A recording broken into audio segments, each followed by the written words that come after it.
Well, around that time, you meet Eve. Yeah, the blonde bombshell. She met me, actually. Yeah, I was at a video shoot, right? Yeah, she met me at a video shoot. Me and him. Me and Lil Stevie. Okay. And we had our blue mink Versace shirts on or whatever. Yeah, I remember that day. Him and I are, kicking it all day. About 4 o'clock in the morning, knock on the door. We're laying in the bed together. Eve is at the door. So his homeboy's like, yo, your mom's at the door. He's like, let her in. What can I say? I was young and dumb. Are you Like, what else? I don't even know, because it's what I hear is out of control. I can't even blame it on drugs or nothing. Like, I wish I could. After years of torture, Eve finally revealed the truth about Stevie J. And that's Love-esque. also what makes me mad. Like, But you just said it, love.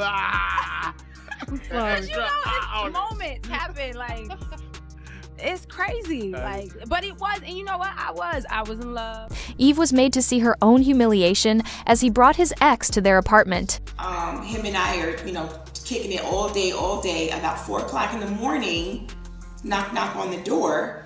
We're laying in the bed together. Eve is at the door. So his homeboy's like, yo, your mom's at the door. He's like, let her in. He then proceeded to release Eve's private footage. I gotta say, I have not seen it. I haven't watched it. Never. On my life, I haven't, because I just can't allow myself. But trust me when I tell you, people give me updates. I'm sure. And wow. However, it was not just Stevie J that went too far with Eve. T.I. attempted to publicly humiliate her on stage a few months later. This is how Eve finally realized the difference between fear and wisdom, how T.I. attempted to complete the task, and how Stevie J shattered the hardest female rapper in hip-hop. Let us get started. Eve Jahan Jeffers was 19 years old and starving in 1998. She had learned a lot about that type of hunger from her upbringing in the Mill Creek slums of Philadelphia, but not only for food, but for a greater purpose. She was pursuing her rap goals while working as a stripper for a short time to pay her rent, sleeping on sofas, and performing at open mics in New York's underground hip-hop scene. She then got to know Stephen Jordan. By the time Eve met Stevie J, he was already a legend in the music business. He was a member of The Hitman, Bad Boy Records' top production crew, which created songs for Jay-Z, Mariah Carey, and the infamous B.I.G. He was accomplished, 6 years older, and all a budding artist might hope to find: ability, contacts, and the potential to transform her life. Well, around that time, you meet Eve. Yeah, the blonde bombshell. She met me, actually. Yeah, I was at a video shoot, right? Yeah, she met me at a video shoot. Me and him. Me and Lil Stevie. Okay. And we had our blue mink Versace shirts on or whatever. Yeah, I remember that day. They met during a video shoot that was typical of the late hip-hop era. Expensive vehicles, attractive ladies, and strong men made it obvious who controlled the sector. With his trademark blue mink Versace shirt on and an entourage that was listening to everything he said, Stevie J was in his element. There, Eve still going, as Eve of Destruction was attempting to make connections, gain recognition, and endure in a male-dominated field that viewed female rappers as novelty rather than legitimate artists. Well, I guess when you met, she asked if you were single and you said no. I was not. Yeah. I was dating Stevie and Vonna's mom, Antoinette. And I saw her again about, I want to say 8 months later at a party. Yeah. Right, you were single at that And point. I was single at that. Right. 8 months, Eve wondered about the producer who had captured her interest for 8 months. She spent 8 months imagining the potential impact a relationship with someone of that caliber may have on her life and career. There was no denying the chemistry when they eventually got back in touch. However, Stevie J's definition of single was ambiguous, something Eve was unaware of and could not have realized at the age of 19. He had a transactional rather than an emotional relationship with women. He kept several relationships going at once while persuading each lady that she was unique, collecting them like awards. And that's Love-esque. also what makes me mad. Like, But you just said it, love. because you know, it's moments happen. Like, it's crazy. Like, but it was, and you know what? I was in love. With the desperation of a young woman who believed that love might rescue her from the hardships of her past, she had likely told him she loved him several times. Eve wanted stability, someone to grow with, and a relationship that would help them both succeed. Stevie J wanted to be in charge. Eve published Let There Be Eve, Rough Riders' first lady in 1999, at a time when their love was growing stronger. She became just the third female rapper in history to reach the #1 spot on the Billboard 200. With the album, the poor Philadelphia artist suddenly became a household name. However, the achievement caused unanticipated conflict in their relationship rather than cause for joy. Eve was no longer the ravenous young artist in search of approval and connections from Stevie J. She suddenly had her own crew, her own money, and her own authority as a chart-topping rapper. Eve's independence threatened the authority of a man who thrived on control. His power to control her was now being undermined by the very success he had assisted her in achieving. The actual abuse started at that point. Eve should have enjoyed her success. She was being heralded as the future of female rap. Her first album was selling millions, and God a Man was rising in the charts. Behind the scenes, however, her relationship with Stevie J was becoming a psychological warfare masterclass. At least not mostly. The abuse was not physical. It was much more subtle. Stevie J realized that the best approach to manage a successful lady was to gradually undermine her self-esteem, while leading her to feel that he was the only one who genuinely knew her. As if a grown lady who had made it through the streets of Philadelphia and established a prosperous job somehow did not know how to take care of herself, Stevie J would later say that she had to teach Eve basic hygiene. It had nothing to do with cleanliness. The goal was to create a story in which Eve was uncultured, filthy, and fortunate to have him. It was an obvious message. She was nothing without him. The cheating was intentional and ongoing. Eve was not the only person Stevie J stepped out on. He showed off his adultery by frequently inviting other ladies to their common areas and making sure Eve was aware of his extramarital affairs. This has nothing to do with sexual pleasure. It has to do with degeneration and power. Him and Eve had gotten into it, I don't know about what. He calls me and asked me to come to New York.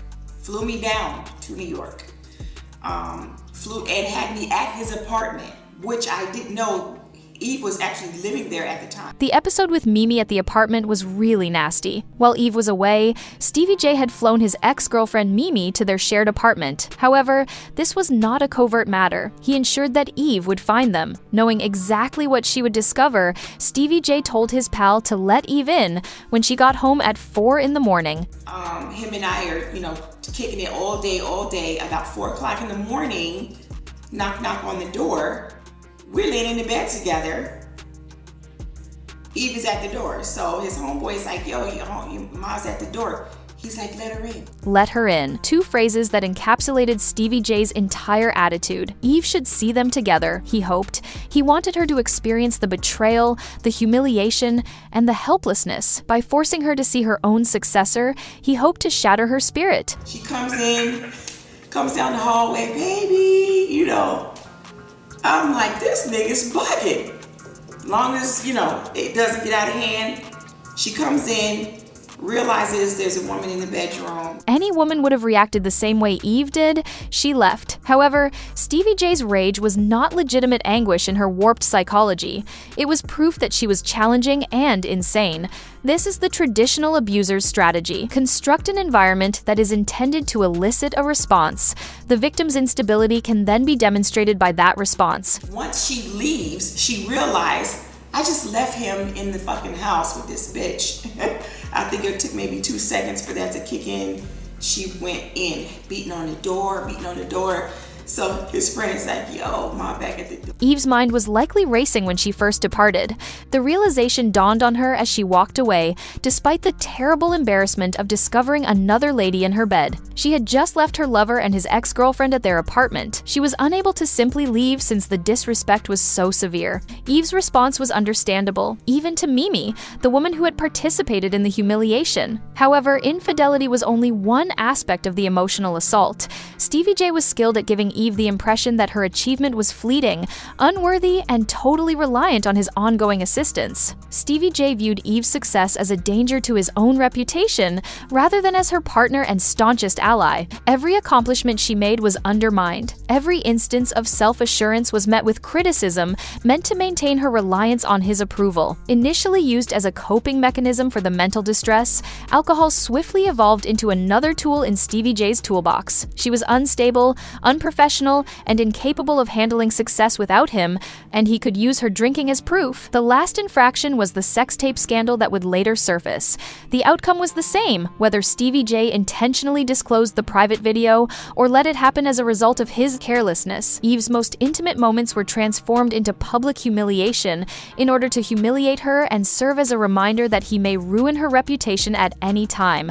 By 2001, Eve was caught in a vicious cycle of abuse that had made her believe she was fortunate to have Stevie J, despite the fact that he was methodically undermining her self-esteem. Despite receiving her first Grammy and working with Gwen Stefani on Let Me Blow Your Mind, she was secretly drowning at the height of her fame. Eve found herself in two entirely different worlds by the beginning of 2001. She was unstoppable in public. Gwen Stefani was being acclaimed as the hip-hop industry's reigning queen, receiving her first Grammy and dominating radio with Let Me Blow Your Mind. In private, she felt as though Stevie J's psychological manipulation was choking her.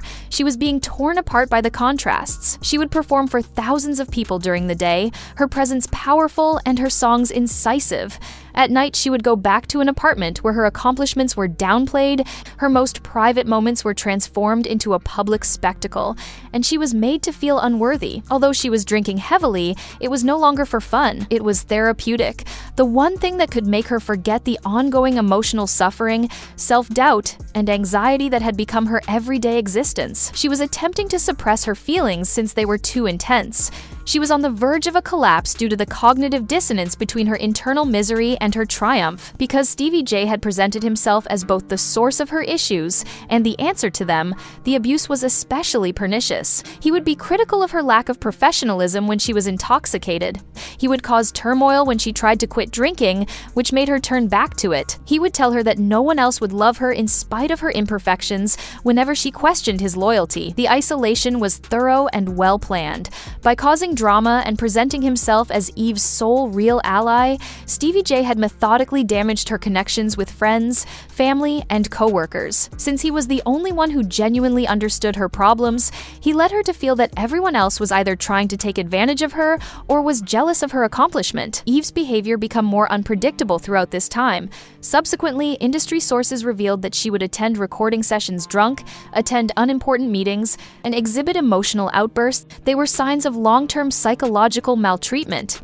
Eve's privacy and dignity were finally violated in 2001 with the S-tape leak. The outcome was disastrous, regardless of whether Stevie J sold the video outright or let it happen as a result of his negligence. The lady who had made a living by controlling her appearance suddenly discovered that others were consuming her most private moments. I gotta say, I have not seen it. I haven't watched it. Never. On my life, I haven't, because I just can't allow myself. But trust me when I tell you, people give me updates. I'm sure. And wow. Eve's realization that she was totally losing herself was the tipping moment. The self-assured, fierce young lady who had mastered the art of rap was vanishing, to be replaced by someone who questioned every choice she made and asked for approval for actions that should have been her own. It was not an abrupt or dramatic decision to quit. She gradually came to the agonizing realization that she had to decide between her romance and her sanity, their shared assets, professional connections, and psychological training that made her question her capacity to flourish without Stevie J compounded her process of separating from him. But unlike many abuse victims, Eve had a lucrative career that allowed her to support herself and a platform that would make it more difficult for Stevie J to fully control the story. Her music was her lifeline, the only place she could recall who she was before the abuse started, and yet find her true voice. Years later, however, Eve still found it impossible to watch Stevie J's reality television shows, where he persisted in using their relationship as a source of amusement. After witnessing Stevie J's actions on Love and Hip Hop, her mother sent her a straightforward yet impactful text message.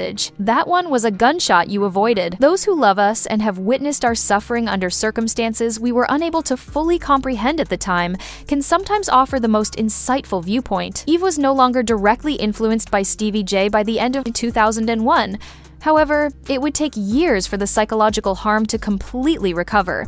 She had managed to get away, but the process of regaining her confidence and trust was only getting started. Being rid of Stevie J did not mean that the trauma he had caused was now gone. Eve was successful in her career, but found it difficult to regain her faith in both herself and other people during the early 2010s. It takes time to heal the psychological harm caused by years of manipulation. It takes conscious effort to reverse, learning to differentiate between her true voice and the internalized criticism that Stevie J had ingrained in her mind was the first obstacle. She had been trained for years to doubt her intuition and look for outside approval for choices she could easily make on her own. She had to fight every day to regain her independence. Eve was unable to establish sincere relationships because of the barriers she had put up to shield herself from additional abuse. She had mastered the art of maintaining emotional privacy, projecting a controlled public persona, and never showing signs of weakness that might be exploited. Although this defensive tactic had helped her in the relationship with Stevie J,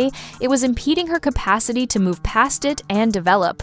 During this time, her relationship with alcohol remained complex. Maximilian's remark gave Eve all the information she needed about his personality when the tabloids finally attempted to sensationalize her previous relationship with Stevie J. He did not use her past as leverage to gain control, or as fodder for fights. He only viewed it as part of her history, something that had influenced her but did not define their bond. In every aspect, it was a sharp contrast to her prior relationship. Maximilian hailed her victory. While Stevie J had been competitive, Maximilian supported her interactions with her family and friends, whereas Stevie J had attempted to keep her away from them. Maximilian shielded her weaknesses where Stevie J had exploited them. After 3 years of dating, the couple got engaged on Christmas Day in 2013. Eve was certain by that point that Maximilian would not become a domineering or manipulative person. His personality had stayed the same even after she put the relationship to the test, with a variety of strains and difficulties. The 14th of June 2014 wedding in Ibiza was all that Eve and Stevie J's romance had not been: happy, encouraging, and more focused on celebration than authority. For the first time in her adult life, Eve was not going into a marriage in despair, but with strength. The difficulties that followed, however, were the true test of their friendship. Eve became Maximilian's stepmother right away because he had 4 children from his previous marriage. Success and pleasure could not test their bond like the reproductive issues that would consume several years of their marriage. The reproductive quest reminded her of the self-doubt Stevie J had instilled in her. But this time, rather than facing her anxieties alone, she had a companion who helped her get through the emotional weariness, the medical procedures, and the disappointment without making her feel inadequate or heavy. Eve was 43 years old and had been married to Maximilian for about 8 years when their son, Wild Wolf, was born on the 1st of February 2022. In addition to being the realization of her motherhood goals, the baby served as evidence that people who do not accept anything less than what they deserve do in fact succeed. The change is finished. The woman who used to drink to dull the sting of betrayal now manages her global existence as an entrepreneur, mother, and wife while sipping tea in her London home. Once advised she required basic life skills training, the rapper now divides her time between 2 continents as an equal partner to a successful business owner. Eve talked candidly on her path from pain to recovery in her 2024 memoir, Who Is That Girl? The book symbolizes the last phase of her healing process, when she is able to share her story on her own terms, fearlessly and without shame. Above all, the young woman who believed she was fortunate to have been with someone who mistreated her now understands what she deserves and has created a life that reflects that understanding. The safety of a relationship based on respect for one another, open communication, and sincere love has taken the place of the fear of males that stemmed from Stevie J's methodical assault. In addition to overcoming trauma, Eve's narrative is about turning that suffering into insight that helped her spot and select true love when it materialized. Eve does not see a victim or a survivor when she looks in the mirror today. She sees a lady whose ability to love was not defined by her worst relationship. She sees someone who worked hard to mend and received all the things she had always wanted, but did not believe she deserved. The frightened young lady who fell in love with the wrong man at the age of 19 transformed into the self-assured woman who married the perfect man at the age of 35.